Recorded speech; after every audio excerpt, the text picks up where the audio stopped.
Welcome to Confessions of a Cyberpsychologist. Today, I am chatting with Dr. Sean Guillory about the three dimensions of the information age and the OO convergence. Sean is an AI program manager and lead scientist for cognitive domain products working for Booz Allen Hamilton. He is also a board member for the Information Professionals Association and a board member for the Mind Science Foundation. In addition, he is an advisory board member for Texas State University Center for Analytics and Data Science and a senior advisor for the Society of Neurosciences Neuroscience Scholars Program. Welcome, Sean. I'm so delighted to have you on board. Oh, the pleasure and honor is mine. Thank you so much. Sean, that's quite a list of accolades. But before we get into chatting about the work you do, can you tell me a little bit more about who you are, what you do, and the pivot point was that sent you down the road of cyber psychology work? My biggest obsession, I guess my first obsession when it came to academia was actually looking at things around like humor studies. And my undergraduate was actually in philosophy and linguistics, and it was focused on non-Aristotelian logic. So bunch of funky weird, different logic and number theory, and then also even in linguistics, it was like acoustic phonetics. So why the heck did I study that? I was actually trying to look at uh the logic and if there was a way to model even more traditional logic, things like humor and how that would look like, where you may need like modal or deontic logic. And then even with the linguistic, I wanted to kind of look if there were acoustic things and acoustic kind of correlates to look for in terms of identifying laughter. So I did like recording a whole bunch of laughter. If I ever saw somebody that had like a unique laugh, I'm like, wait, I gotta record you, please, please, please, so I can put you in the analysis sort of thing. So that was kind of my obsession. And then even like midway in terms of my undergraduate, I knew I was like, okay, this is something to deal with the brain it has to. So I'll skip the hows, but there is a lot of things to do. I did a lot research even as an undergraduate, like psychology and neuroscience research. And I was very uh, like honored, even as a philosophy student, that they let me in the lab to kind of do studies. But eventually went to Dartmouth College, to study cognitive neuroscience. And I came there like I want to say the cognitive neuroscience of humor and laughter. I actually got to do a lot of that research, which is a bunch of fun. Uh, the kind of pivot in terms of when we get to like Sean focusing on more applied related things actually happened at Dartmouth, where um, I want to say laughter. I was like, oh, you can't do that with an MRI machine because even any kind of like neck movement or even just too many like blinking or whatnot, you get ghosting up the wazoo in terms of the image looking weird. And then you're like, okay, like you can't do that. I was like, okay, I already knew you can do it with the electrodes, the EEG, scalp EEG. Because even like blinks and neck turns, you'll see that, and the signal is just at least one amplitude kind of like bigger than what you get coming in from the brain. But when I saw when you have those like intracranial electrodes or ECOG, where you have the electrodes in and on directly on the brain, even when folks are having full blown seizures, um, the signal is clear as a bell. So I'm like, okay, this is actually how you can study laughter on this. And I just happened to meet the right person who is truly a mentor. Shout out to Dr. Christoph Bujarski up at Dartmouth Hitchcock, who actually kind of wanted to do these studies, but while doing those studies, uh, which were very silly, a lot of them, when we did stuff even beyond kind of the humor stuff, we did some like great memory and other sorts of things like that. And this real kind of integration between using that methodology and social psychology and emotional psychology. And they're still publishing work that, we worked on back then. Just talking with the patients and throughout my graduate school and postdoc, which is at MD Anderson Cancer Center in Houston, I've probably been fortunate enough to work with a little over 200 patients, and maybe three, probably around three, were like, I don't want to do your silly experiments. It was always voluntary. It was always voluntary, and that kind of like touched me. Like, okay, why you want to do these silly experiments? And I would get answers to the equivalent of, because I know the work that you are doing here is going to help this person that's going to be in this bed next time. Um, and hearing that and knowing how a lot of the times when it comes to like basic science research, it's just going to go into the journal. You may present it at a conference, but it usually isn't going to get directly applied. And in some ways, in a lot of the academic system, there's almost you're almost disincentivized to think about application. But then after hearing stuff like that, I was like, all right, how can I do stuff that's immediately going to help these patients protect the functions that are personally important for their quality of life? So that's where I kind of focus more on methodology and come up with different kind of protocols that's going to immediately help patients. So probably again, like that halfway point in my graduate school, that's where my focus was, including when I went to postdoc. And then I'll skip this part just a little bit faster, but yeah, in terms of even my off ramp off of academia, when I was in postdoc at MD Anderson, there was a lot of folks in terms of the startup space in Houston, which Houston has this gigantic Texas Medical Center, multiple hospitals that just make up this whole skyline in downtown Houston, just tons of hospitals. A lot of folks trying to again like think things in terms of product and startups. And they just, I got folks that kind of approached me. I didn't know that the skill set I acquired, we were even doing stuff with like machine learning on brain data. And at the time, I was like, okay, like how's this going to be helpful in academia? And then I kind of saw like, oh wow, this is how it could be.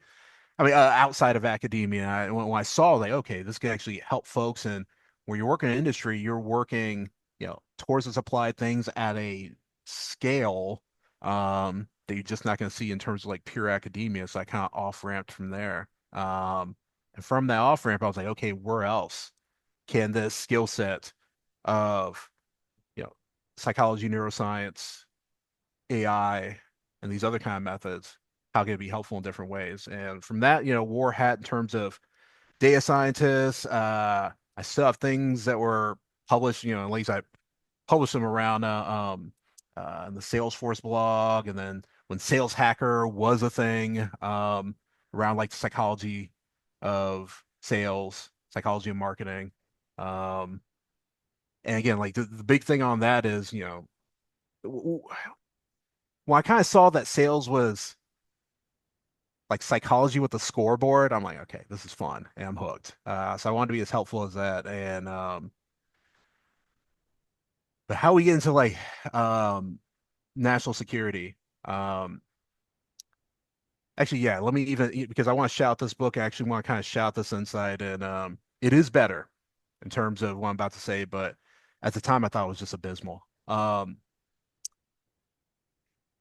came across maybe in about to be about like 2000, late 2013. Came across this book that anybody in intelligence analysis and a lot of kind of government stuff they just know it is this purple book called The Psychology of Intelligence Analysis by Richard Hoyer. And it's one of those things where, well, actually, let me give you a little background. The manuscripts that eventually became that book started from the 1970s as classified documents in the CIA because Dick Hoyer is an analyst at the CIA, Central Intelligence Agency. And he was really using cognitive psychology like 1.0. We're talking about like the Kahneman and Tversky kind of 1.0 in cognitive psychology. And he was utilizing those methods to look at bias to help intel analysts find and mitigate their biases in their reports, to help make their reports that they're putting out there, as objective as possible. We can argue about objective and whatnot, but that was kind of the goal. Um, Coming from data science at the time, that just blew my mind. Why did it blow my mind? Because with data science, let me put like three categories. And this is rough, but just bear with me. I'd say to be considered a good data scientist, you have to really know your data, know your methods, understand the question, um, even kind of like what the question, mean and whatnot, and like, okay, and really put your hypotheses out there. Okay. You do that, I put you in the category of good data scientist. Great data scientists would do that, plus really understand your client and analyze them and see what their needs are, as in like, but depending on the results, what does that mean for the company and the client? And maybe even things like, what does their bosses want out of all this? Um, you do that on top of that, which fewer people do. I put you in the category of great data scientists.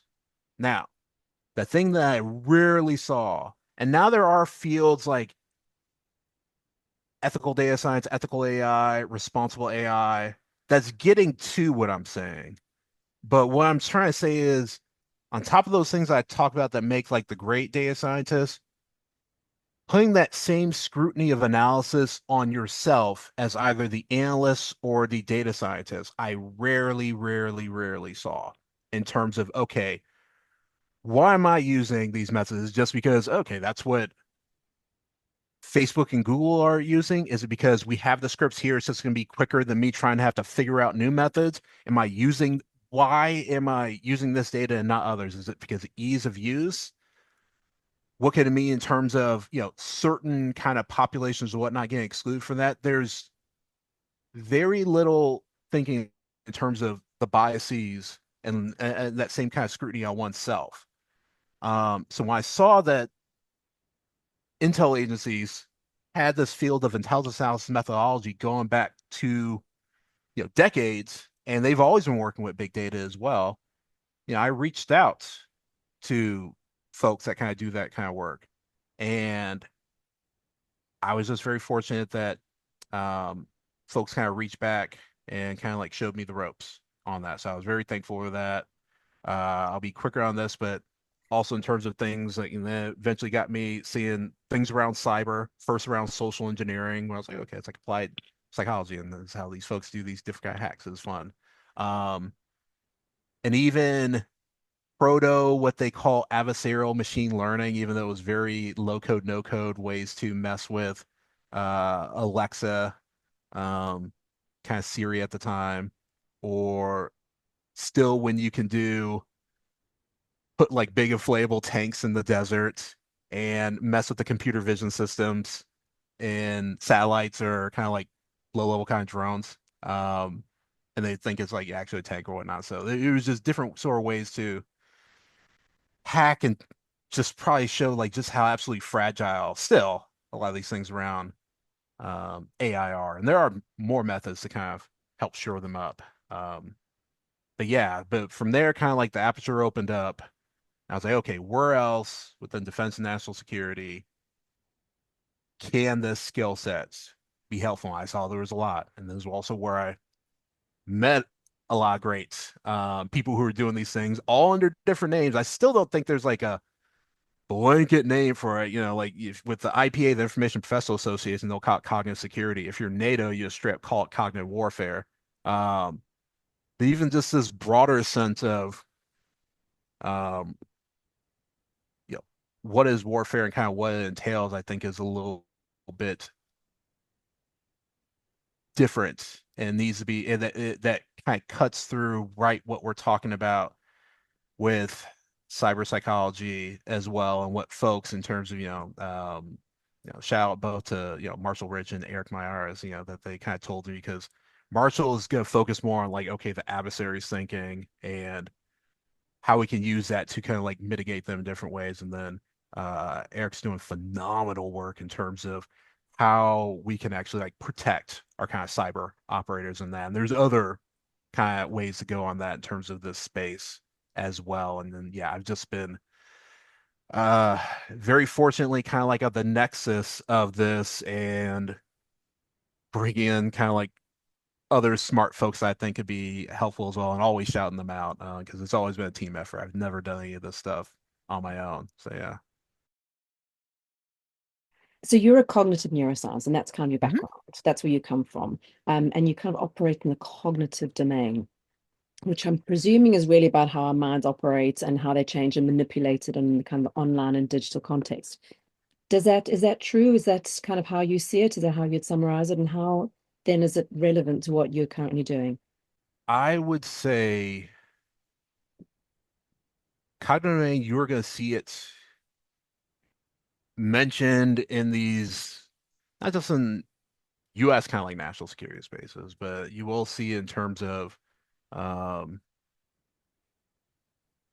what in the US we consider our near peer adversary kind of documentation. So yes, in terms of things, in terms of China and Russia, and then I even saw some things from like the the Iranian Ayatollah in terms of cognitive warfare and him being the cognitive shield to protect. I've never heard that phrase. That was interesting though. The cognitive shield to help the nation of Iran. So they talk about it, but um, what exactly do they mean by that? Um, it can mean different things. Sometimes you'll see some things in terms of like cognitive AI, and that's actually probably like a tell in terms of some things, in terms of sometimes I see it more on making things smarter, like maybe even smarter than like smart cities or smart whatever. It's cognitive. So sometimes it's like this next level AI kind of thing. That's not necessarily kind of what we mean. Um, I think what would be helpful is let me not give the full thing, but let me say this, and this is something again I can absolutely be challenged on, because I won't lay out, I guess, how I think a lot of folks think about the space now. I'd rather hear it from folks and themselves to see, if this is true or not. But if you look at how warfare is fought today, it's something where what happens in the physical realm, including the kinetic warfare portion, which in terms of kinetic warfare, just the quick way is like the things that go bang and boom. That kind of real physical kind of like the shooting and more physical space sort of things, uh, with either lethality or um, capturing a space kind of being number one sort of things. All that stuff is not necessarily, well, one, it's not how you win, just winning like the kinetic battles. Because if that was the case, the US has won nearly all the kinetic battles since World War II, but we've either lost or stalemated every single war. So it can't just be a pure kinetic thing. And what I posit, again, I'm not saying I'm the originator. We can talk about folks I shout out in terms of help my thinking in this. What happens in that physical domain is ultimately content for the information space, where the real fight on what the narrative and the framing is happening in that information space. That's where the struggle is happening. And where it ends up getting decided, where folks are like, the shared kind of thinking, which I can't point to it. And some people would call it, this collective consciousness or zeitgeist or noosphere or whatever you want to call it. But it's the same place where we think norms are or etiquette, or when I talk about human rights and folks just kind of excuse me intuitively know what I mean by that, or what we just take as facts, obvious, this is what reality is. Where those things are contained is what I would consider the cognitive domain. And if you can get folks after that, like in that information's fight, based on how they reason about things, including morality, to be like, of course, this is what happened. And to challenge that is ridiculous. It's seen as just inherently ridiculous, even if there are other people out there who have the exact opposite way of thinking about these things and just see it as obvious. That's the cognitive domain, this kind of space, this collective space, which I can't point to necessarily anywhere. It may just be like a functional platonic kind of realm in terms of just help and ease in terms of modeling these things. But that's kind of what we mean by cognitive domain. And that's where the real fight is, because that's where the ideas, the norms, our will to fight, concepts that a lot of the times we just take for granted, that's where that is. And if you can affect that, that's how you win wars. Because that's almost sounds a little bit like a propaganda. It kind of another term for propaganda that kind of Well, people carry. propaganda in that information space, absolutely. Like, as in like that information fight, that information warfare. Um, you can call it propaganda, you can call it public relations, you can call it advertising, you can call it consciousness raising, you can call it whatever you want in terms of how do you get a message out to somebody that will influence them towards however you want them to influence them. And that influence can be necessarily like, this is what I really want them to think. It could be like, here it is. Now you think for yourself, if that is the goal, but you have to have a goal for your information and like the way that you want to purport your message out there. And that is when we talk about the information environment, that's where all of that is happening Yeah. on that messaging. And that's where I say the real fight's happening. But in terms of how it's decided, would be in this cognitive domain where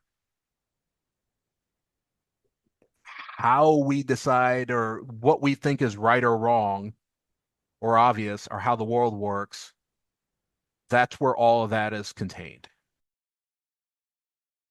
Eric, during our interview, he spoke about the extended mind, and it comes Mm-hmm. from, I think, I can't remember which academic it comes from now, but it's kind of, in some ways, I've almost thought as though your mind is being absorbed in and extracting information from the digital context. So when we spend time on social media, when we spend time looking at the news online or whatever movies we watch or anything we engage with online is part of that extended mind that we then adopt. And it kind of was almost a two-way flow, it feels, backwards and forwards between what's on the internet and what's in our minds.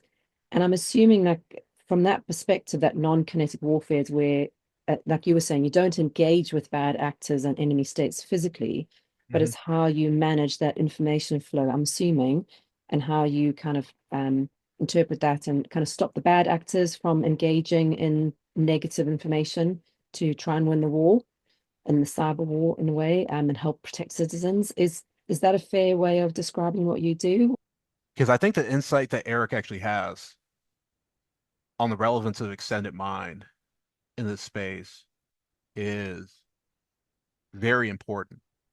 And what I'm about to say, well, one's just going to be an analogy, or I'm like, if we get this, like, we got it. We got it. The other one I think kind of needs more research.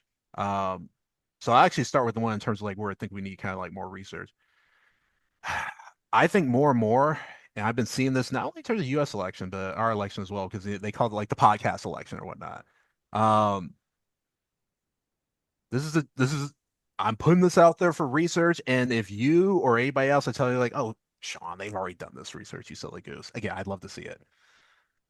I think more and more what we consider our identities,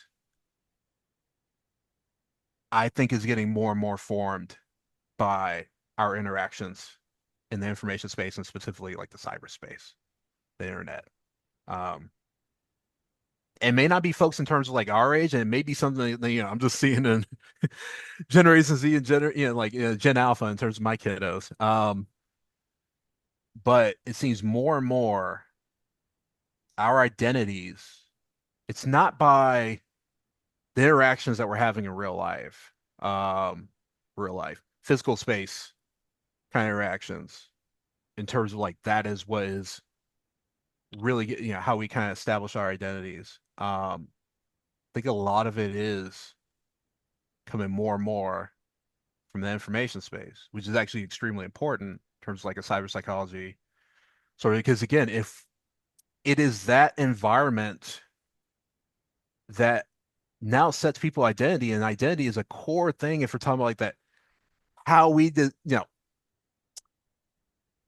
how we decide what's right or wrong, or which groups we want to please or help the most. where it may not be the folks that you're in physical proximity with that you see as like, okay, here's my identity and group. It may be these folks that are spread across the world where you don't even know their real name. You probably even haven't even met them, but you kind of feel tight knit with. If that is where, again, identity is primarily being created now, um, that's going to put cyber psychology right in the front seat for all these sort of things that we're talking about, including information space. You mentioned propaganda, like that is where they're kind of getting. Then that's that's just the key thing we kind of like need to look more into. The thing that's more of an analogy with the extended mind is again that for our identity again, if it's how we're forming an identity and whatnot, and how we think of ourselves coming from there, and that's one side. I just mentioned that identity piece and that. The other thing, here's an analogy. Are you familiar with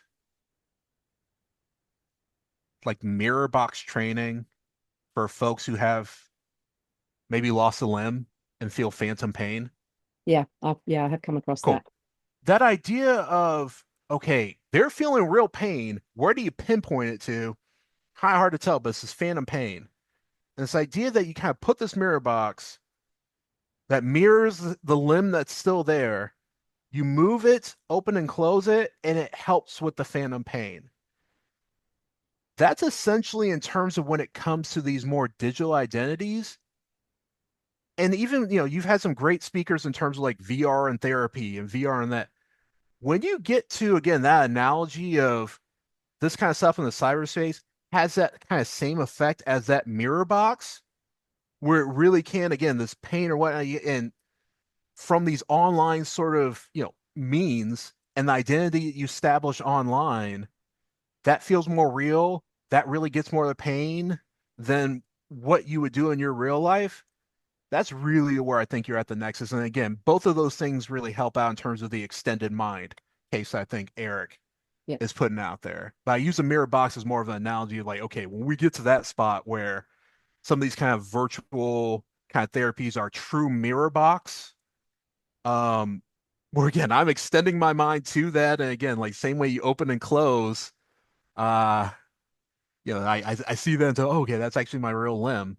Um, thanks again. That's where Yeah. cyber psychology and whatnot is really going to be in the front seat of things I'm talking about, and then other Yeah. I think, less yeah, yeah.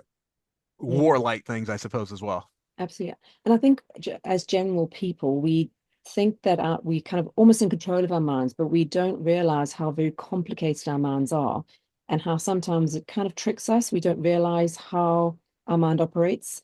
And we think it'll operate in one way, and we're very surprised when it operates in another, and how clever our minds actually are, and how very good we are at doing things automatically and readjusting things automatically without Hmm. us actually having to physically think about it. As an example that you've just given of the mirror box, um, and also the virtual reality stuff that I spoke that from I guess from last week of how our minds just kind of flip into this space and believe that we're in this virtual space when actually we're physically sitting in our living room. Some of the things that we probably need to consider in terms of the information space, because you spoke about Hmm. it last time in our initial discussion about information space, a place of warfare, and it's kind of where the real fight is happening. And Gotcha. thinking about what you've just spoken about in terms of kind of extended mind and identity online, as general citizens, do you think we need to really consider what we put out there in our social media posts and take into account that AI keeps track of it and then keeps on shoving stuff back at us based on our likes and what we kind of look at and engage with online?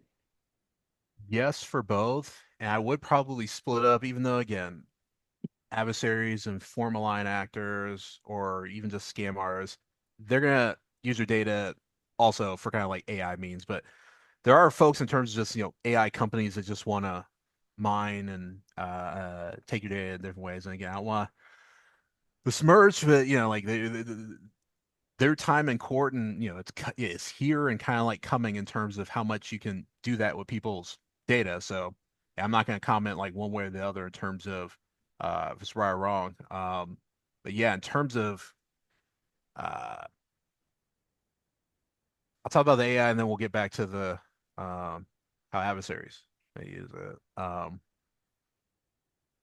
It is one of the things where, again, even for like the platforms themselves that we kind of engage on,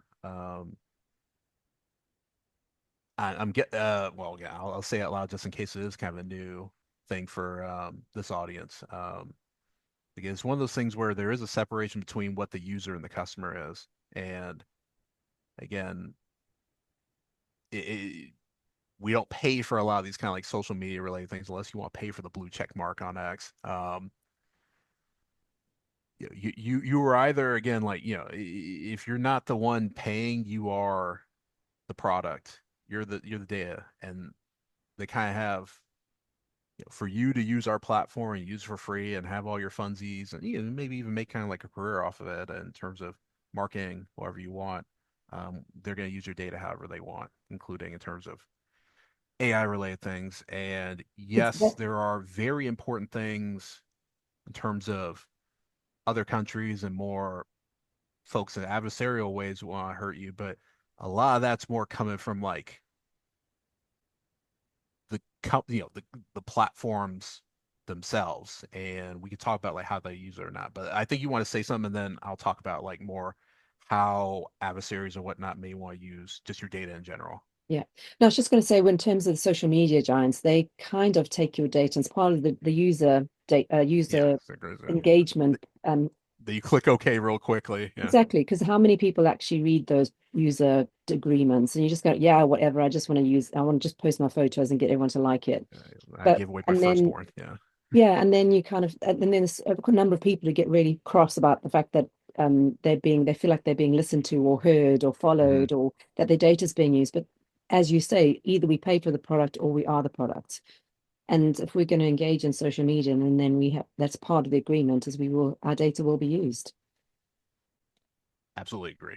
Absolutely agree. So that's aspect on the AI front. And again, there are obviously these Boolean kind of overlaps with some of these kind of like adversarial kind of actors. But in terms of how adversaries we use it, which different interests in terms of these different, not just state actors but non-state actors, um, different, I guess, how far they may necessarily go or whatnot. But we got to think about it like this. Um, I think,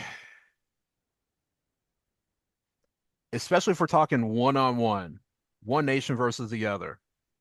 Obviously, again, if it's like more, allies and more countries have that, then we'll have to do the math and some nations and whatnot.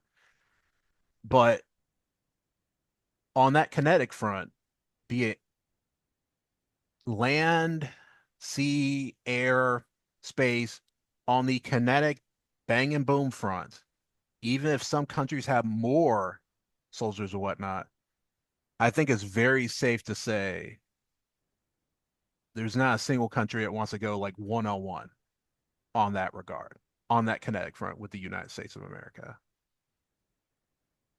So how do you fight US in a different way where again to go on that kind of kinetic and if it gets more of an attrition base where it's just people losing folks on each side and it's not even kind of like maneuver kind of base warfare like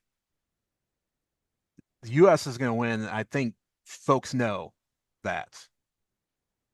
How do you still go after it because you have goals or whatnot for you as a country, as a nation, where you'd want to be in the world? You got to find these different means, and as much as you can, have them like not tie back to you, all the better. So, if anything, again, and this is in doctrine for these different countries, with Russia going back to again, like obviously disinformation, active measures, reflexive control theory, and all that being kind of put together in more of this information confrontation, information dominance kind of frameworks that they have over there.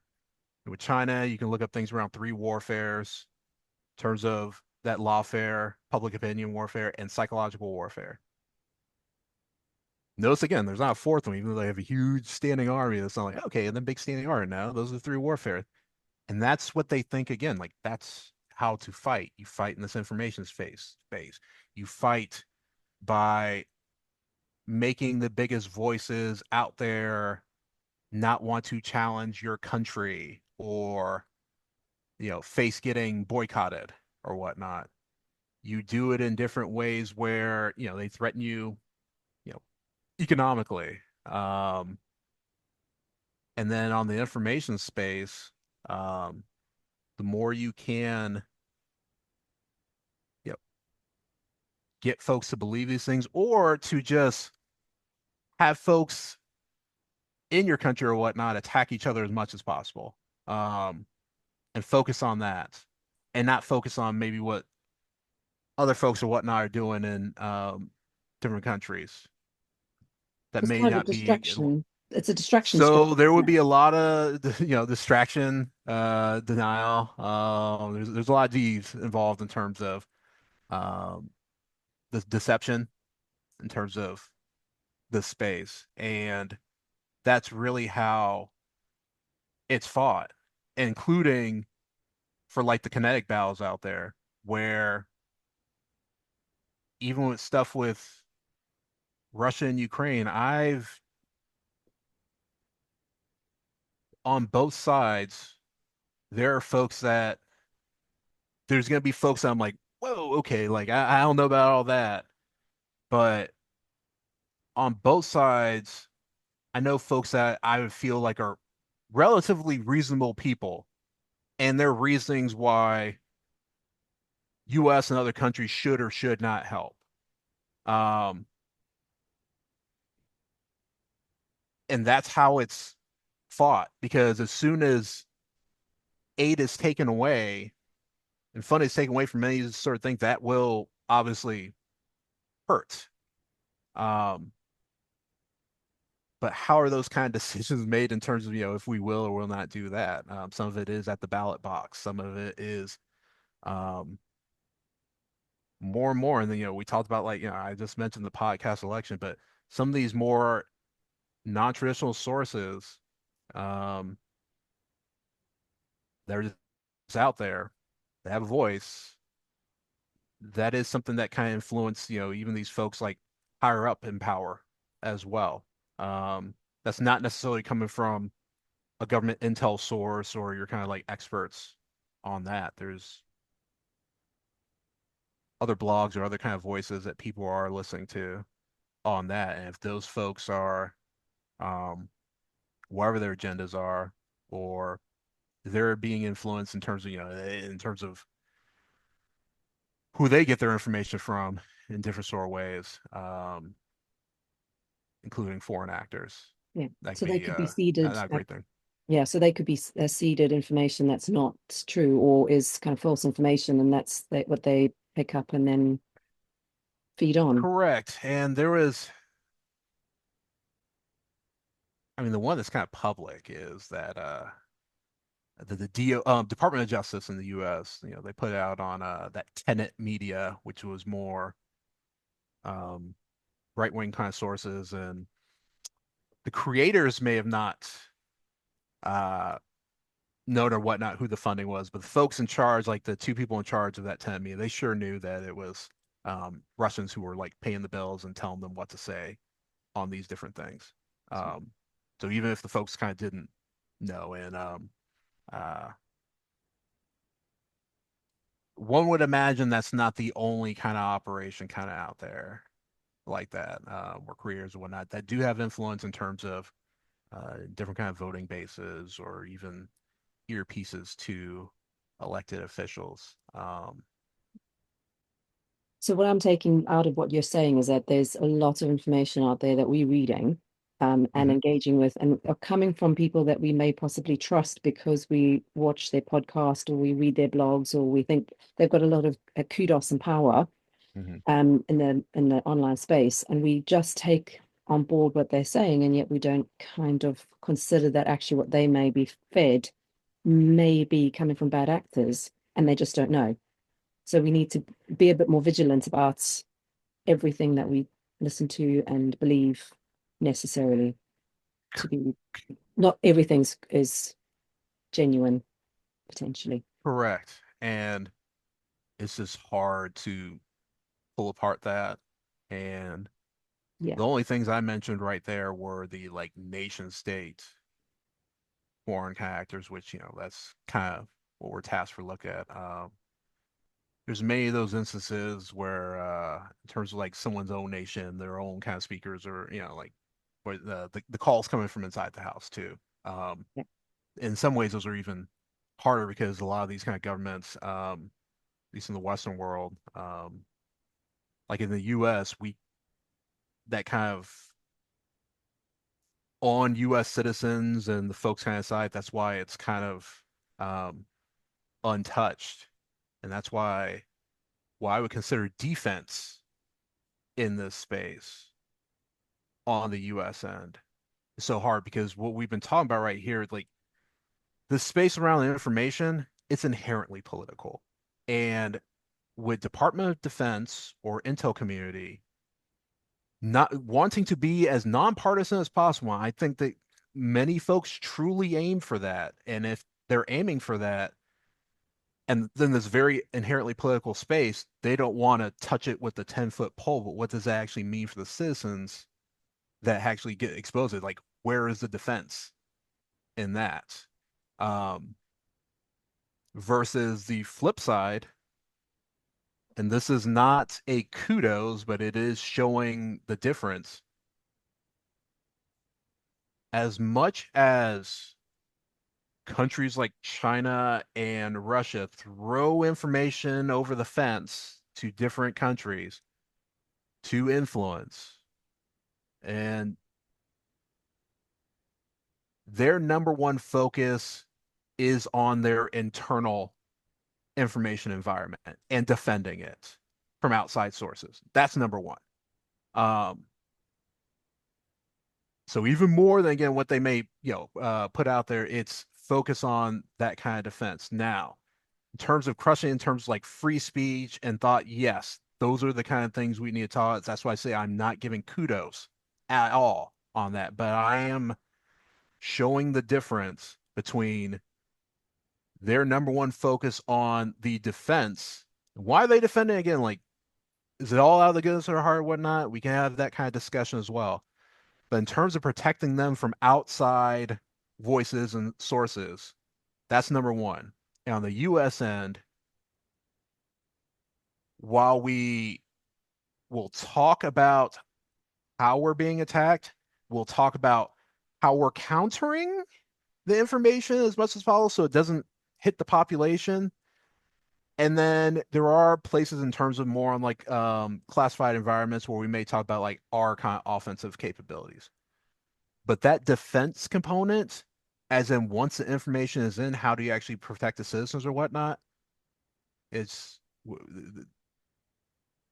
again, a lot of things in federal government, they're just terrified because it's inherently political space. And I do think there needs to be something that needs to be done. So another thing out there for cyber psychologists, how can we even at this more kind of grassroots level kind of protect people from this way? Because this information space, it's a battle space, and you can't, there's no kind of safe space around it. Like wherever wherever folks think they can reach you influence, I'm not even talking about just foreign actors, could just be marketers or wherever, where they think is the voice or the medium to influence, they are going to go there.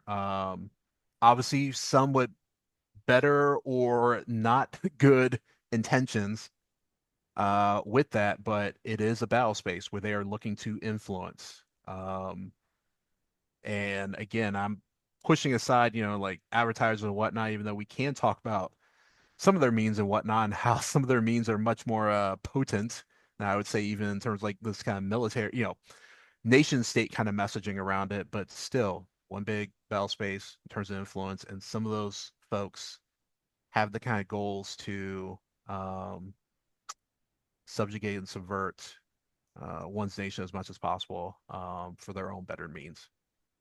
We need more cyber psychologists in the space. Yeah. So if that That's was the it. PSA for it, like more Yeah, cyber psychologists, more bring cyber them on. Come psychologists. on. It doesn't have to all be a military. There's obviously like some things and But we need lots industry more. whatnot. But yeah, we need more. We need more. Absolutely. So yeah, I co-sign that. So we're moving on to OO convergence, which is fascinating for me because Hmm. it's a new term that I've never heard about. So, and you wrote two papers, one of which is about what OO convergence means for the future of conflict. So, can you Hmm. explain what OO convergence is and what this means? Put it out there because I was like, I haven't heard anybody talk about this, and this would be going like 3.5 years ago. It's just a information professional association, it's like online paper on that. And it's one of those things where, okay, I'll first take it in the military doctrine space, kind of what I mean, and then hopefully again, kind of like more kind of broader population, like context, I suppose, where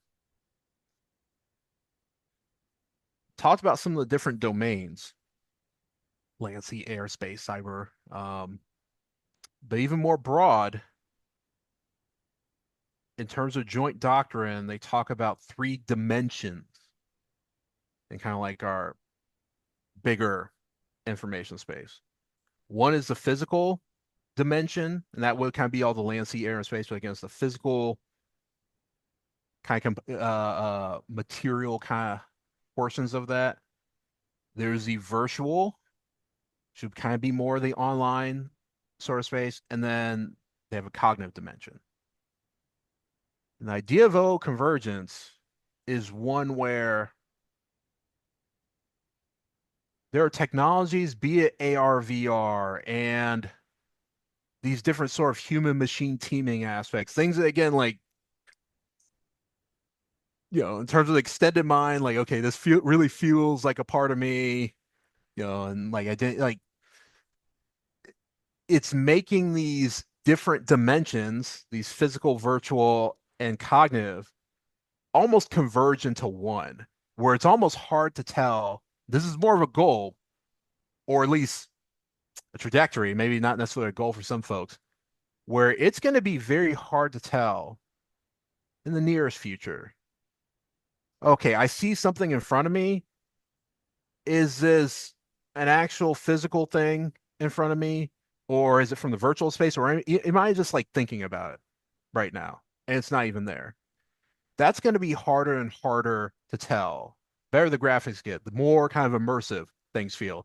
Where, okay, you even have gloves to kind of like touch these things, or some of these kind of there's holography, hologram kind of technologies where you can even like feel the holograms. The more those things kind of come together, it's going to be hard to tell from which of those dimensions it actually came from, to a point where it almost, maybe in a very like nitty gritty, you want to get to the intel level, like which dimension it came from. But when you get to that online offline convergence, which that's what OO convergence is, um, the game's gonna kind of change. Let's even take the idea, which gas, this kind of a word that has become kind of like a thought terminating cliche, but for sake of when that paper was published, and I think folks will kind of get the concept. You have this idea of misinformation and disinformation. Okay, for the most part, it's coming from like folks who think like the information environment, and maybe what the information out there isn't necessarily gelling with what physically happened, or maybe the intent of what actually happened in terms of the cognitive space. But there is this incongruity between those dimensions. But if you have something in front of you that you don't know which of these dimensions it came from, is it a real thing? Is it not real? Like, it's just hard to tell. That concept of disinformation almost kind of like goes out the window, because I can't even tell from which dimension it kind of came from. And then it gets to what I put in the paper, you'll have like misexperiences and disexperiences. Where you can think about something where you're in a scenario and kind of like how people can put those Instagram or Snap filters on them to look like different ways. You could have different folks in a virtual environment. Maybe one has, okay, the real life filter, and the other person has a filter where everybody looks like a Simpsons character, and another person has something, I don't know, it looks like everybody's in a bikini. Everybody's experiencing what's supposed to be the same situation, in very, very different ways. Or again, I talked about the scenario where people put those filters on purposely. What people have filters on and they don't even know there's filters on. That's where you get to the misexperiences and the disexperiences. And the other sort of thing I guess I'll get to in terms of on that paper is we talk about the things in terms of the singularity, um, in terms of, okay, when's AI going to overtake, humans and like, things like that. Um, if folks kind of believe this idea in terms of like this online offline convergence, where it's hard to tell where, it's all coming from, um, I think online offline convergence is the bigger thing to talk about. Because there's a lot of virtual reality and augmented reality and kind of the metaverse, which is really big in the gaming world. And Mhm. there is applications outside of gaming, which is fabulous. But in terms of what you're talking about, the online offline convergence, do you think that we are in danger of losing track of what is or isn't real in the future, say kind of 5 to 10 years time, when we live more in augmented, extended reality? And I was just thinking, just before you answer that, I was thinking while you're talking, it sounds almost like you're schizophrenic in some ways and potentially be taking drugs, because Yeah. for me, that's if someone's seeing something that they haven't actually seen and believe it, does that mean that there's something that they need help with? Or is that just going to become a norm? And how do you distinguish It, between those two? It just seems quite almost frightening in some ways of where do you go with that? so that clinical cyber psychology aspect and like, okay, which way is up? Um, Again, Eric kind of talked about some of these things where, again, if your whole job is to see some of the most horrendous things on earth all the time, that is going to, again, even if you're not physically there or present towards it, that is going to affect you. Yes, this kind of environment, whatnot, would absolutely affect you. And then in terms of when we get to that point, I have a follow up, and I just need to write it in terms of, but when that space, like, what will it take to make that space feel really, really real? And I think some of the things that you can kind of see as examples, I forgot if I shared it with you or not. It's okay if not, but folks look up things like VR, uh, uh, Korean mother meets her dead daughter. But what the heck do I mean by that? There are these things out there. I mean, this is the big example where the studio made a whole recreation of this poor mother in Korea where she lost her daughter very young. Uh, they took all the pictures, they took all these kind of voice things, and they put VR and they made this environment for this lady to interact with her deceased daughter. It was saying like, "Mom, I'm okay." Everybody's crying, even the VR folks are crying. Um, and you're also seeing these sort of things where folks are kind of making uh these AI kind of representations of loved ones and whatnot. You also kind of see, I'll say on the lesser degree, I mean, well, it's probably a bigger business, but I'll just put it in terms of like emotional gravity. Actually, let me not talk about this so much. But like these AI partners, boyfriend and girlfriends, and things like that. So we're talking about like how do we make these environments like when does it actually feel real? I could tell you if there was again this space where people keep you know, these things on their like deceased loved ones, like again space. You can say it's a metaverse or again like their own kind of like personal Dropbox kind of metaverse universe that has like their deceased loved ones, their actual again like folks they may actually really love, and then again if folks really love I don't know Spider-Man, SpongeBob, whatever it is, this in this space. If there was something that was threatening that space, especially their loved ones, they're all virtual. Information and whatnot. They cry again. It's enough that you feel, feel as well. Because there's some folks, if there was a way to actually like bring back, like my grandfather, um, I want more than anything. And I could see myself again if it was something where it looked enough and be like, hey, would you say they're both, sounds like him and whatnot, to kind of talk and get counsel. I can understand folks like, okay, this is close enough where I'm just gonna take it. Because it makes me again like feel good.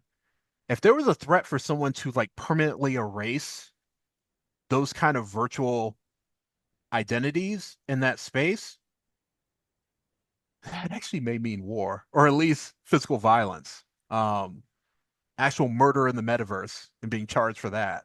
Um, it's going to be things like that I think folks are going to feel the realness, and that's where things are really, really going to converge.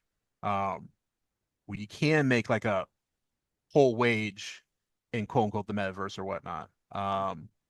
And again, That's like where your loved ones are, and if folks threaten your loved ones in that kind of virtual space in some way, there could be consequences. yeah, That's when it's going to feel really real. And that's where absolutely. like that which way is up and like, no, these aren't real. These are actually like AI things. And, you tell them that, like, they'll probably even get angry at that. Yeah. I heard someone say once that people normally die twice. That they die when they physically no longer are breathing and their Hmm. brain dies. And then the second time they die is when the people who remember them are no longer around. So you live in those memories of the people that are still alive. Hmm. But this sounds like you die three times. And Um, there's almost like a double grief. If there's the potential of creating a virtual version of them, whether it's with AI, blog posts option, or if it's in a virtual environment where you're creating this avatar that you engage with, and someone threatens to delete them, that's like a second level of mourning because you have this additional emotional engagement with them. It sounds quite traumatic, actually. yeah, this is, I think is, I think it's as serious as it Yeah. gets. Yeah. It can be kind of psychologically quite tough for those people. I, And mhm. that's an interesting concept of a meta murder. And Which, yeah. That's like, okay, I just thought I haven't wrote about it, but it'd just be fun, even if someone wanted to write like a story on it. Like, yeah, what would uh be considered like you yeah, would get charged for murder even in this physical kind of space in our court systems for in a something you would meta do in the space. metaverse. And I think Yeah. actually probably that may count as one. It's Uh, an interesting concept because you can potentially be killing someone, although it's not a physical person, it is mhm, actually someone's emotion engaged with this virtual person. So what does mhm. that look like? And how does someone fulfill a sentence or be Uh, charged in a meta or a physical space? That's fascinating. yeah. Um, So yeah, and you have some things in terms of this kind of would go into that AI personhood and what could be their rights. But again, that goes into the space as well in terms of when things are really online, offline converged. Yeah. yeah. Yeah, I think the next 5 or 10 years are going to be really interesting. And we talk a lot about AI ethics and kind of the laws Hmm. around digital technology, but we haven't considered what, from emotional cognitive perspective, what are the implications of these create a recreating of loved ones in this digital world, or the hallucinations, or this, and it is really a hallucination, isn't it? If you are seeing something that's not physically there, physically in the physical space, but actually it's in digital space or cognitive space. Hmm. There's got to be some kind of clinical work done in this in terms of helping people through it or trying to find ways past this because this it's kind of quite So very much mind encouraging in blowing. terms of folks to Yeah, research more on that. yeah, it's Very mind much blowing. encouraging. Yeah. Cool. Wow. We're kind of coming to the end of our time together Oh on this no. podcast, and I know this I could spend all day chatting to about this because it's just fascinating. But we kind of the last three questions I normally ask guests. I just want to kind of go into that now. And the first Mhm. is, Sean, what is the most important question I haven't asked you yet? I'll say what is warfare because I think from some folks they may think, oh, like Sean, you're stretching it here in terms of they may just think of it in terms of the stuff that goes bang and boom. And then when I talk about in terms of like information spaces or even how business can be war or things, of that nature, they may think I'm stretching it. I th- I've been trying to think about it, and right now I think the three words, if someone like, okay, you only got a sentence or even less than that to describe what am I talking about when I'm talking about warfare, it would be antagonistic political struggle. So what do I mean by that? Antagonistic would obviously be these different groups that may have the same goal or different goals that kind of interact. They're going to go against each other. When I say political, I'm talking about people or a group that kind of have these shared ideas in terms of like what they want and what is the goal, like how do they get what they want, either in a very descriptive, here's the mechanics to get that, or here are these models in terms of how society or a group and organization will work that you would want to aspire to. That's kind of what I mean by political. And the struggle would be this time period where groups are interacting and then the results are still not to be, it's not certain what those results are, or it's not finished what those results are. That time period is what I call that's the struggle. And if it kind of fits that criteria, at least what I'm thinking right now, that's why I consider what, even if it isn't physical violence involved, what I kind of described in terms of what we talked about the information space or businesses trying to put other businesses out of business or what or even things around like politics and election space. If it hits those three things to me, it's considered war. That's at least what I'm talking about and how they all interact with each other on that. So what is war? Again, the three kind of word that I've been working on for a minute that I don't know how I'm gonna, again, this is the debut right here. Antagonistic political struggle. That's kind of my working definition right now. Because also because you're talking about how people react with each other, or companies may stop people doing things. Because it's also with withdrawal of service or withholding of service. So if, for example, a government doesn't help a country with their conflict, so they keep back financial ability to actually Correct. help. So there's a denial of service. It's actually a form of warfare, isn't it? Sanctions, tariffs. Yeah, exactly.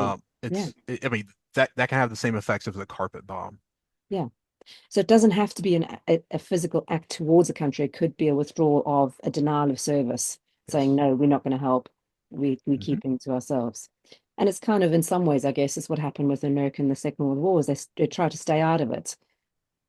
And it was a denial of service, really, in some Hmm. ways, of and within a war space. So it's kind Hmm. of a similar thing. And I think President Trump in his first term, he didn't want to give money to the World Economic Forum. Was it the World Economic Forum? And he was basically saying, no, we don't want to support this. And that's an act of war in some ways, isn't it? To deny that funding for some. I This may be a little bit out, but the folks that can see the interactions with cyberpsychology, bravo. But I would say, in terms of thought leadership space with this upcoming at least U.S. administration, I would think that the big money is going to be on two things. One is economic warfare and financial warfare, so that will include like the tariff mania, because the same way that I don't think there was a lot of actually this is where it gets at least in psychology point, like with sanctions. If you're crafting sanctions, you need to know where are kind of those pain points for the folks that you're kind of like targeting. Because if it's too little, they're not going to care. If it's too much, they're like, oh, like there's nothing I can do. Like learned helplessness, like there's nothing I can do in terms of fixing this. So you kind of have to find what are the things, because if you put a sanction on, you want them to like change their behavior. And you have to kind of think in terms of, okay, what are the things that will make them change their behavior? It may not even be a sanction. Same thing with some of these tariffs, the same ways. I don't know if there's a lot of thinking on that in terms of what I called economic warfare, financial warfare, or some thought leadership spaces. They'll call it geoeconomics. It's still a field where you could probably feed everybody with four pizzas. So I think that's going to be an important thing, especially if we are talking about more things around tariffs. The other one's going to be lawfare or the politicization of like our legal system, which I won't say in terms of my thoughts on like the Biden pardoning of his son Hunter Biden on that, but the most important thing why I kind of bring this up is um for years and years on the more kind of like Trump side of the case, they say no, the politicization of the legal system has been a thing for a while. It's not just this objective arbiter, and it decides kind of like what's right or wrong based on the law, but it can actually be weaponized in these different ways. I'm not saying everything the Trump side said like is absolutely true on that, but in terms of that state, they're like yes, in terms of yes, the legal system can be weaponized, and that kind of admission by Biden and stuff like why'd he do it? Because he talked about again like the legal system can absolutely be weaponized. I think the genie was already halfway out the bottle with that one. Like you just knocked it out. So I think folks looking at actually the mechanics and whatnot, even if it is to reform it to try to make it less weaponizable, I think there needs to be a lot more study in that as well. And I think this upcoming administration, especially with that mission that you saw from President Biden, I'd say those are two big ones. And again, I think there's things in terms of cyber psychology in that because when they talk about like the politicization or how they're trying to like rile up the base, a lot of that is going to be on this cyberized kind of like information space as well. Because you need both of those to make either of those really work. So there's going to be places I think for like cyber psychology and those things that I think are going to have more importance coming this next 4-ish years. So the second last question is, there's often a frustration among cyber psychologists of journalists potentially taking snippets of academic findings and Mhm. sensationalizing them to foster clickbait articles, moral panic, and negative norms or negative narratives. Do you think that the media is getting better or worse at accurately representing sound academic findings? I've seen some good things that, again, compared to, which I graduated from my PhD in 2013. Has it gotten better? I think so, because you have a lot of folks, even academia now, who've done the research and whatnot, chiming in, even if it is on X or having their own podcasts. Um, or shout out to my buddy Ben Ryan, um, who has over like 500,000, I think probably over 1 million, like folks on TikTok. He kind of goes over kind of like these neuroscience kind of studies with. So I think because of that access is better. But no, this is probably going to be easily the most sales pitchy thing that I'm going to say here. Um, one of those organizations that I'm a board member for, the Mind Science Foundation, um, one of their big goals is to help out in psychology and neuroscience communication and really fund it because they have an award called Brainstorm. It's a contest where, long story short, like if you get to the finals, which is three people, you're going to leave with at least $30,000 for your science communication kind of work. And the top winner gets an extra $10,000, uh, which in the world of research and research funding, $30,000 is a drop in the bucket. But when it comes to helping out with science communication, I think the second biggest I've seen has been from AAAS kind of fellowship. And I thought that was like 10 grand, but 30 grand to help out in science communication, where again, like to buy your camera, that's game changing. Um, so I at least want to kind of shout out places like Mind Science Foundation who are trying to do their best in terms of mainly working with academics themselves to give them the tools and access if they really want to go and do more communication, and they would know their work best. They're helping to make that more of a reality. And I just think there needs to be kind of more of that to help out um, funding folks who want to make careers of um, kind of the science communication, including on the cyber psychology side, kind of communicating. Because I think there has been a lot more academics who out there showcasing their research online. So whether it's on LinkedIn or X or whatever it is, Hmm. they're pushing out their work and pushing back as well. But Correct. and so it's not just saying, well, this is or journalists saying, well, this is what we think. The academics are saying, no, actually, the science says. And even with the Australian under 16 ban um, of mobile phones, and there's a lot of academics who are pushing back on that Hmm. and chipping in, whether or not they're for or against. It's neither here nor there. From terms of my argument here, it's just really about they're starting to step up and say, actually, this is my opinion. This is what the science says. This is what the research says. And I think that's going a long way to get people, normal people, non-scientists, potentially thinking and I engaging with the absolutely truth agree. or the scientific evidence rather than just what a journalist is saying. So it's a really good thing. Absolutely I agree. agree. And the last question, Sean, is do you have any particular favorite cyber psychology related books that you normally recommend to others to read, and especially if it's something in your field and things that you're interested in? I have my two that I'll talk about, but I would be remiss, and I think I know Eric. Again, shout out to Eric Myers. I'm pretty sure he mentioned, was it Eric or Rich? I think they both in terms of like, the cyber effects by Mary Aiken. Like anybody in the space, like it's becoming such a necessity, kind of like how thinking fast and slow is for behavioral science, where like you just start there. Um, Anybody, I'd say, in terms of like comments, like thinking fast, thinking slow.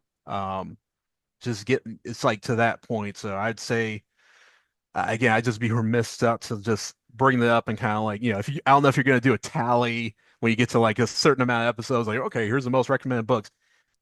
That has to be one of the first, at Yeah. least At the two in the moment, space. hers is beyond everyone else, the It most has to recommended be. book. It It has to be. is. I'm being very, again, just Yeah. from again, like I said, like March and Eric, it's just like, How yeah. can you Anyway, not recommend it, really?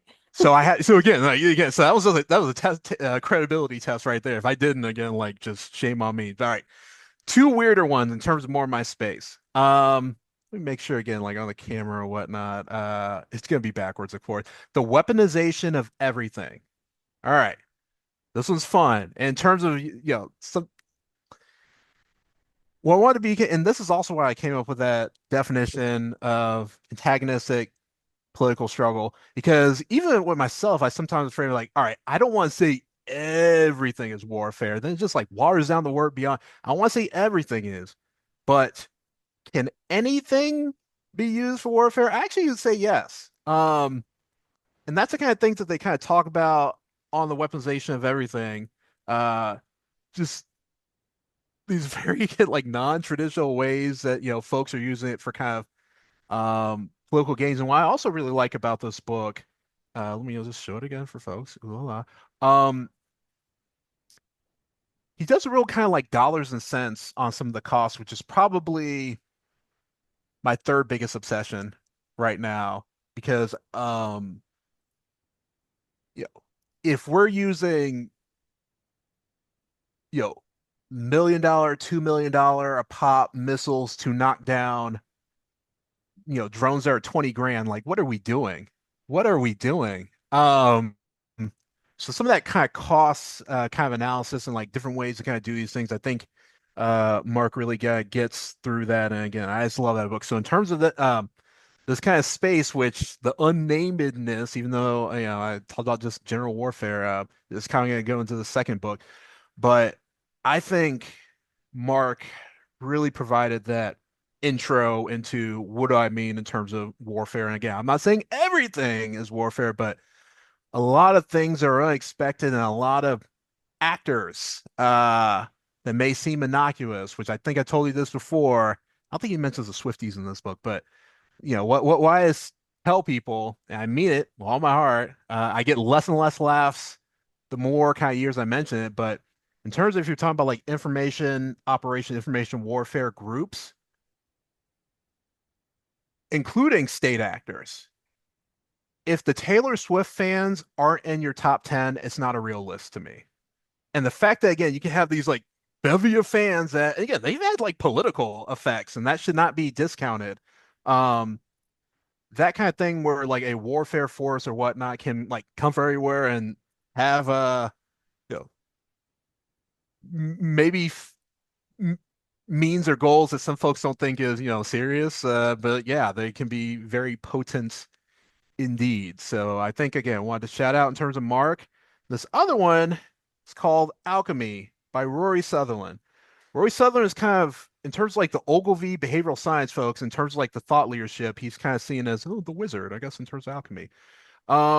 It's a real intro in that, but the thing I kind of wanted to mention is this, which cyber psychology, at least as a named field that people agree upon the name, it may be a little past this point that I'm going to talk about right now, but Rory was doing things in the advertising space that would clearly be defined as like behavioral economics or behavioral science now, way before that was a term and before academia was looking at it. He just didn't have the name for it. They were like, okay, we don't know what to call this weird thing, but they were kind of doing it. And I think, like, for someone to say today, I know everything about psychology, you are full of it. To say even you know everything about memory, which is probably encyclopedias big, no, you don't. But take the time of William James. Real kind of intro in terms of that. I would say that he knew everything at the time what is psychology. I think that's where we are in cyber psychology. It's still possible to know everything within cyber psychology. And then whatever this weird field of warfare, again, I think it's the same sort of thing where again, it's almost you at least again, cyber psychology at least has a name that's agreed upon. What I'm talking about in terms of cognitive security, like it doesn't necessarily have that name that's everybody kind of agrees on yet. But I think again, a lot of the things I really took from Rory's that kind of like real stick with me is that we're a time where they're doing these things that's yeah, pacing beyond academia. Um, that that again just ends up being kind of like amazing. You're not sure of yourself and kind of the right methods or where the good kind of like measures of effect, and that really kind of stuck with me because I think that would resonate even with cyber psychologists where that kind of first generation of like who's really doing it's happening right now. And I almost challenge you back in terms of you saying Go ahead. potentially that we know a lot about cyber psychology at this point, but I think we have only just scratched the surface, and there's so much, Fair. In terms of the so real much. aspect, that's fair, but can somebody read every single paper on cyber psychology today? Yes.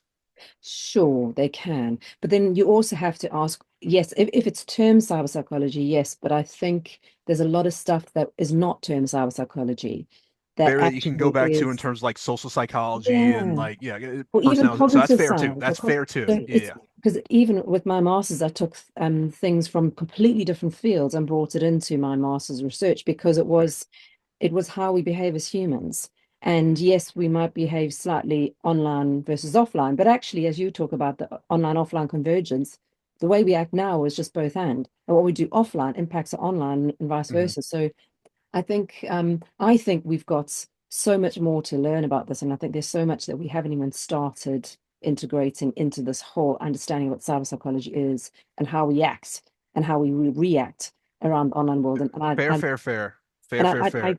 agree with you in terms of going forward with if we're going to be bringing in this augmented reality and even going down the line of Elon Musk's Neurolink, which I'm still kind of a bit um I haven't quite bought into it yet in terms of its effectiveness. I have Um, thoughts if you but want to share, if you want to hear yeah, it, but yeah, I want you to finish your point first. Yeah. yeah, no, no, it's just that I think that there's so much that we haven't even started even thinking about as cyber psychologists, because there's so much already that we're trying to do, and so few of us that we really there's so much we need to still dive into, and especially with AI coming in, generative AI, um, and all this integration with robotics, it's just so massive that we haven't even started. But I like what you're talking about with because I've read Alchemy by Rory Sutherland. He's an Oh incredible yeah, guy, yeah. and I've met him before, and I had a really interesting meeting with him. Hmm. Um, he's a genius, an absolute genius. So, and I agree that he was doing stuff before it was even academically talked about or put Hmm. into a bottle of this is what behavioral science is. Um, so yeah, I think we kind of at that cusp of this that we're doing a lot of the stuff that isn't quite in the bottle yet, even though we've got a name for it. But going back Agreed. to Yeah, I was just Neuralink, being very facetious in terms yeah, of yeah, like, okay, like okay, William James knew everything. William James knew everything that was called psychology and like probably wrote in like the very beginnings, but that's just the tip of the iceberg I'm talking about. Obviously, with cyber psychology, again, like I said, that tip of the iceberg in terms of like what's termed cyber psychology, yes, I think it is possible, but to really understand the subject and plus your subject is just so tied with the bleeding edge of where technology is now, it's never going to stop. So, yeah, yeah, yeah. okay, so talk about the Neuralink So stuff. Neuralink, is this how we're getting this one? All right. Yeah, So I go don't on, know if this man. be all right. So here's the quick thing. Um, if the Neuralink is going to be a thing, it's not all right. I had the opportunity, and I'll hold off in terms of what the company was when I was still a postdoc at MD Anderson. And they're like, talk to different neurosurgeons because I just had access to a bunch of them about if you had a budget of this gigantic company size and name recognition, would they do anything in terms of like brain implants? The vast majority, and by majority, I mean with the exception of one that I'll save the name on, they're like, there's no way on earth we put these kind of implants in people. It's not oh, I'm afraid of malpractice. Just the idea of opening up somebody's brain and their brain is absolutely healthy and putting this in there, they were like, ew. In terms of, again, like mapping for epilepsy or where the tumor is or whatnot, they'll do that. Or this person is, quadriplegic and they can't move any other way. They'll entertain and put that in. But the idea of almost this cosmetic sort of neurosurgery is just, and I don't think that has changed in the past 10 years. So is it going, even if you have a willing participant, open up my brain, please, and here's $10 million to do it, you're just not going to find those kind of folks that are going to be what neurosurgeons that are going to be willing to do it. Now, in terms of the two spaces, one's very more controversial than the other. I already talked about the health space. You are going to see that, and that's why like I said, they're trying to do it now. Like, okay, like folks with epilepsy or quadriplegics. Okay, so you're going to see it around that because instead of just like, okay, let me try to like turn on and off like a light switch with my mind when I could just like stand up and do that, or I may even have like a remote control, like why am I or do it off my phone? Why would I need like a chip on my mind? If you can't move around, okay, you may need something like that. So the health side, and then while it's not talked about as much, I could very much see I'm not saying definitely not saying on the USN, but more military or weaponized versions of it. Either don't kill me because the switch is in my head, and if I start thinking this one thought, something's gonna blow up, or much more negative or darker, uh, some sort of like torture or compliance device. Those use cases I think could very much be a possibility a thing. And those kind of cases, they would not care about, oh, okay, because they think it's from some sort of nation state greater good. Those I don't see talked about a lot. Even with like VR, a lot of things on the positive. I've seen very little on, okay, if we have like good immersion therapy, um, you could very much that same stuff could also be used for torture. Of And I don't course. think that's looked at as much as well. But in terms of my space, I have to think about stuff like that. Yeah, So let me just absolutely. end it on that. I was hoping to do it more on a happy note, but yeah, this all just gonna be to torture you. Yeah, so yeah. But that's like anything, isn't it? Anything positive can be used as a negative way. And there's going to be people who are going to use it to their own benefit or to talk to someone, or it's whether it's Hmm. non-benevolent benevolence or just kind of bad actors who just want to get back at someone, doesn't matter who. Um, Unfortunately. unfortunately, exactly. So one last question though, back to Yes. Neuralink, and I'm trying to bring it back to something positive rather than negative. Go ahead. Do you think it's biologically possible to link up with an electric device and for that device to download thoughts and consciousness, as Elon Musk is trying to get us to do? And I'm kind of thinking of Ready Player Two or Ready Player One, where kind of they have this whole, I know it's science fiction, but you kind of can download your conscience into this electronic device. Do you think that's actually biologically possible to do that?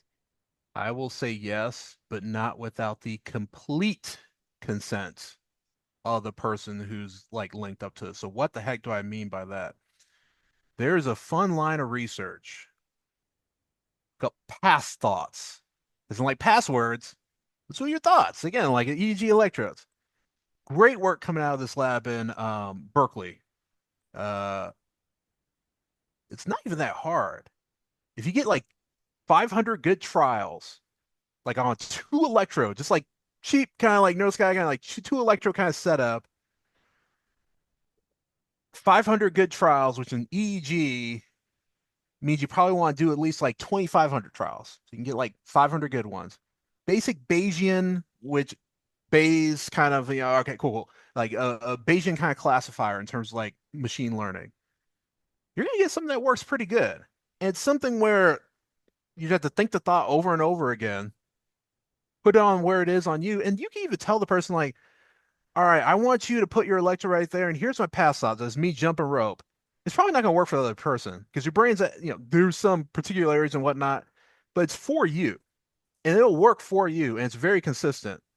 And one of the things that those folks told me, because I was like, oh, this is something good that we can use in the government too. I was like, you're like in the Silicon Valley. Like, why did you guys like go for that? They're like, oh, we did. We tried to go to Apple and Oracle, but the fact that each algorithm was personalized and it wasn't just one algorithm work for they didn't like that. I'm like, well, my friend, what's seen as a bug in the private sector is a feature in the security space. Um, but I just use that as an example where if you thought about for each and every letter, 500 good trials or numbers, yeah, I can make it so I can come up with algorithms. Whenever you're thinking about your PIN number, I'm going to know it. But it takes your complete giving of your data for each of those trials to make an algorithm that's going to be good enough to do that. And that's a lot of like effort to do that. So yes, do I think it's absolutely possible? Yeah. But it will not be without somebody's like complete exhausting kind of consent to make that happen. I didn't think it was biologically possible, but you've not, the way that you've explained it, actually, there is definitely potential for that to happen. I mean, Wow. for wrong, and so I don't have it like handy and kind of like show it off, except for like some of the No, pin no. number stuff. But yeah, like neurosecurity. But yeah, I so yeah, I am at the camp as possible. But it's I mean, even those things where people are like, oh, let me read your dreams or whatnot, or like let me try to read your thoughts in terms of like MRI. You know how many hours they had to be in that scanner to get enough trials to make that even like somewhat legit? It takes a lot of effort in terms of that consent Yeah, to make something like that. So it's not going to be something like, okay, I popped in your head or I put it in your head. Now I get to read all your thoughts. I haven't seen anything where I'm like, we're there yet. I wouldn't say that's impossible either, but I haven't seen anything where I'm like, we're there yet. yeah. Sean, it's been a fascinating discussion. Oh Uh, yeah. I've just so enjoyed this, and thank you so much for joining me on Confessions of a Cyber Psychologist to talk about the things you do and the where cyber psychology is going in the future, where we're going with our minds and our cognitive space, both online and offline. It's been fabulous to catch up with you, and I really look forward to chatting to you again in the future. Anytime, and I appreciate the invite. Everybody have thank you for watching.